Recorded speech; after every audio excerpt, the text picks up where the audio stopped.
Okay, now this is lecture 2 for principles of spectroscopy.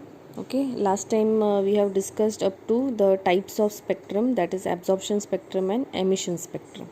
Now the next question is, what are different types of spectra, or even you can get a question, what are different types of spectroscopy. Okay, so there are two types of spectroscopy.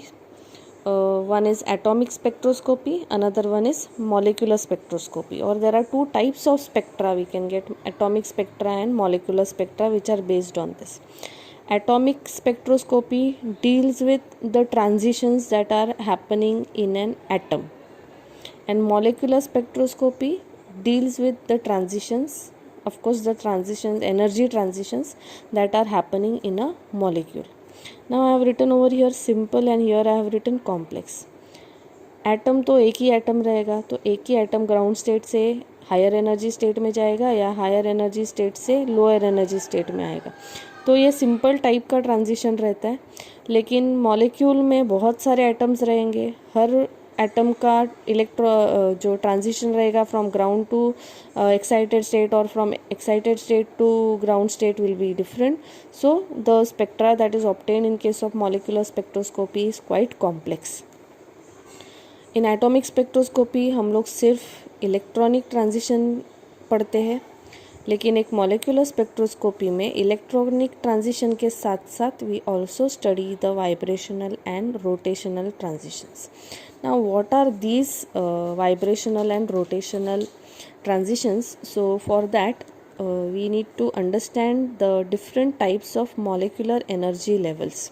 Okay, so in this diagram which is there in front of you, you see I have written E0, E1, E2. So ये जो है E0, E1, E2 these are the electronic levels.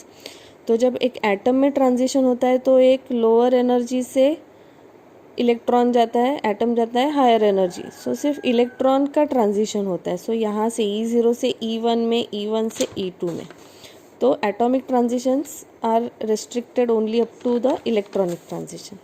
लेकिन molecule में क्या होता है, molecule में अगर आप देखेंगे तो इन दिस द E1 और E0 के बीच में भी ये बहुत सारे लाइंस बनाए हैं. Okay, so there are vibrational levels like V0, V1, V2, V3, और वाइब्रेशनल लेवल के बीच में रोटेशनल लेवल्स रहते हैं J0, J1, J2 etcetera. Okay, तो ऑफ कोर्स ये इनका एनर्जी गैप जो रहता है वो बहुत छोटा रहता है. इसके कंपैरिजन में V1, V2 का एनर्जी गैप थोड़ा ज़्यादा रहेगा, इसके कंपैरिजन में E1, E2, E3 का एनर्जी गैप जो रहेगा वो ज़्यादा रहेगा. Okay, so to study it in a better way, I have shared a link of a YouTube video. Okay, please go through it, you will understand it in a very good manner. Okay, so that is about the molecular energy. Then next question is, what are the applications of molecular spectroscopy?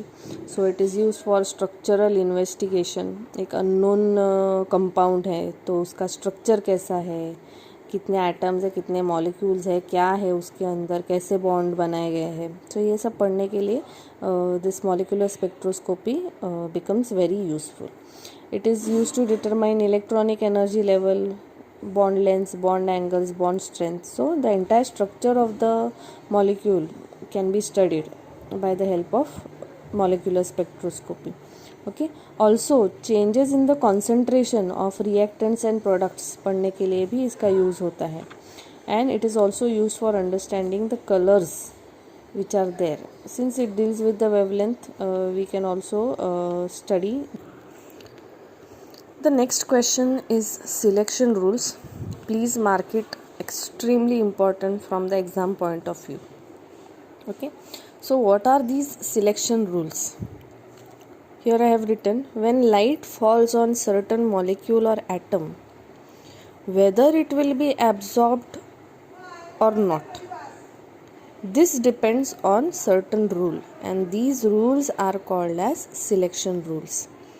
Meaning हमने एक electromagnetic radiation matter से पास तो कर दिया, लेकिन वो matter, वो molecule, वो एटम उसको एब्जॉर्ब करेगा कि नहीं, ये किसी रूल पे डिपेंड रहता है, जिसको बोलते हैं सिलेक्शन रूल्स. सिलेक्शन रूल्स दो टाइप के रहते हैं. Please read these names carefully. Okay, first one is spin selection rule. ये इलेक्ट्रॉन के स्पिन के ऊपर डिपेंड रहता है. हमने क्वांटम नंबर्स पढ़े हैं, if you remember 4 types of quantum numbers. So उसमें से एस जो है स्पिन क्वांटम नंबर, ये उसके ऊपर डिपेंड है. दूसरा सिलेक्शन रूल है Laporte selection rule. Okay, this depends upon the orbital quantum number L, small L. Okay, so we will discuss this in a better way now. So ये selection rules को पढ़ने से पहले please pay attention to these 2 terms, allowed transitions and forbidden transitions. जो electrons के transitions होते हैं, एक तो अलाउड हो सकते हैं या फिर नॉट अलाउड और forbidden. So what is the case for that? If electron moves from lower energy level to higher energy level, और उसके उल्टा from higher energy level to lower energy level by absorbing or emitting certain amount of energy, such transitions are called as allowed transitions. While the transition of electrons which is less likely to take place is called as forbidden transition. So now we talk about spin selection rule. According to this rule, spin of the electron must not change during the transition.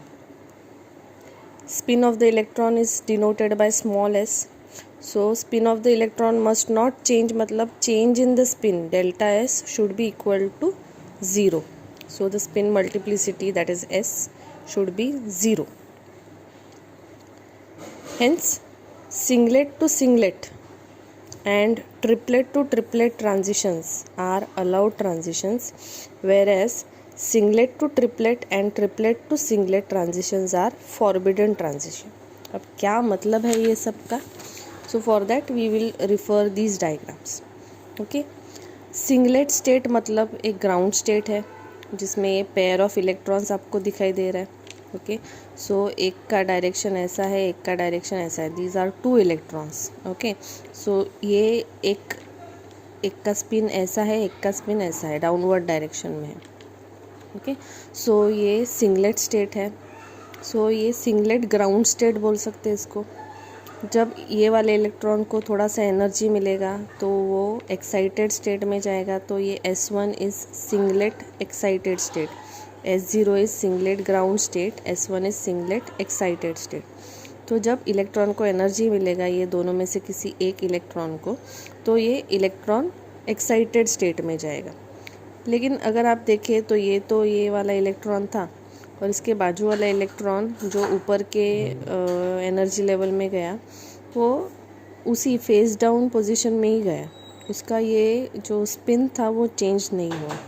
तो जब ऐसा होगा then it is an allowed transition, क्योंकि ये case में spin multiplicity delta S, change in the spin is 0, क्योंकि electron का spin change ही नहीं हुआ. So in this case delta S is equal to 0. ठीक है, अब ये केस में अगर ये इलेक्ट्रॉन का स्पिन चेंज होता है, मतलब ये उल्टा होता है जैसा कि यहाँ हो रहा है, तो ये सिंगलेट स्टेट रहेगा ही नहीं. सिंगलेट स्टेट मतलब ओके, तो ये केस में अगर ये इलेक्ट्रॉन का स्पिन चेंज होता है तो वो सिंगलेट रहता ही नहीं है स्टेट, वो सिंगलेट से क्या बन जाता है, triplet. So when the spin is like this it is singlet state, when the spin is changed it is triplet state. And हम लोग ने पढ़ा कि यहाँ पे spin of electron change हो गया, ये ऐसा था तो इसको उसी डायरेक्शन में इधर आना था, लेकिन वो चेंज हो गया तो स्पिन मल्टीप्लिसिटी क्या हो गया ये केस में, it is not equal to 0, the spin has changed. So in this case this is not allowed. So ये ऐसा वाला ट्रांजिशन जहाँ पे ऊपर जाते वक्त इसमें से एक इलेक्ट्रॉन अपना फेज चेंज करता है, स्पिन चेंज करता है, सच ट्रांजिशन इज़ नॉट अलाउड. ये दोनों सेम स्पिन वाले स्टेट को बोलते हैं ट्रिपलेट स्टेट, और दोनों अपोजिट स्पिन वाले स्टेट को बोलते हैं singlet state. That is why it is written as singlet to singlet transition. यहाँ पे भी उल्टा एक अपोजिट स्पिन था, यहाँ पे भी अपोजिट स्पिन है, तो singlet to singlet is allowed transition. या फिर ट्रिपलेट टू ट्रिपलेट, दोनों सेम स्पिन में है और वो एक्साइटेड स्टेट में जा रहा है जहाँ पे स्पिन चेंज नहीं हो रहा है, that is also allowed transition. लेकिन सिंगलेट टू ट्रिपलेट, ये हो गया singlet to triplet transition is not allowed और it is forbidden. Okay, so that is the spin selection rule. Singlet to singlet is allowed, triplet to triplet is allowed, but singlet to triplet or triplet to singlet is not allowed.